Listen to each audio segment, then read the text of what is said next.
you have a big round of applause because I've met Okay, I'm going to present just two really basic ideas that I found across the key stages really useful in terms of assessment preparation that are based on talk writing that we've started to embed at school over the past couple of years. So, first of all, lots of what we focused on across the curriculum has been model answer deconstruction, and for me the most useful thing has been colour coding. So at Key Stage 3 I tend to focus colour coding on maybe one or two things. So for example with Year 8, this was RE. We came up with a list of literacy features. So I said, imagine I'm your literacy teacher, I'm your English teacher, what is it I'm nagging you about, what is it I'm looking for in your work? We come up with a list, and then I said, all I want you to do is find the things that are relevant to us. So we focused on key paragraphs, this one we focused on quotes and connectives, and they literally just look for very basic things.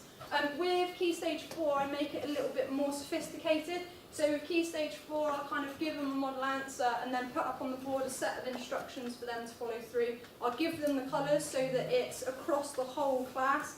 Everyone uses the same colours. They can then compare as groups, they can get up, they can move, what have you highlighted, what have you done, and they kind of look for the things that are relevant to us in RE. So kind of the technical language, useful phrases. I go through at the beginning what those things actually mean so they have an understanding of it, and also it's just easy as a kind of starting point. That's up on the board, they've got what they need, we talk through it, and then they set off and I can kind of work my way around the room. At Key Stage 5, I've tried to kind of link it to assessment objectives as well as the banding of answers. So this is an example of two top band sociology A-level answers. And what they did, they had about 15 minutes to go through and colour code for assessment objectives 1, 2 and 3. And what I did is I made it specific that they were two top band answers, but one was 20 out of 20 and one was 17 out of 20. So they went through and they colour coded, and then we used the banding language to then pick out, well actually, what is it that makes the 20 out of 20 that much better than the 17 out of 20? If it's saying you need to demonstrate sophisticated understanding, what is it that makes the 20 out of 20 more sophisticated than the 17 out of 20? And we kind of unpicked like key little parts of the way the paragraphs were formatted, kind of how it sounded when you read it out, and kind of like the framing of how the colours work together for them to be able to get an understanding of, actually, okay, no, I get why that one's 20 out of 20 and that one's 17 out of 20, but they're both still what I want those students to create.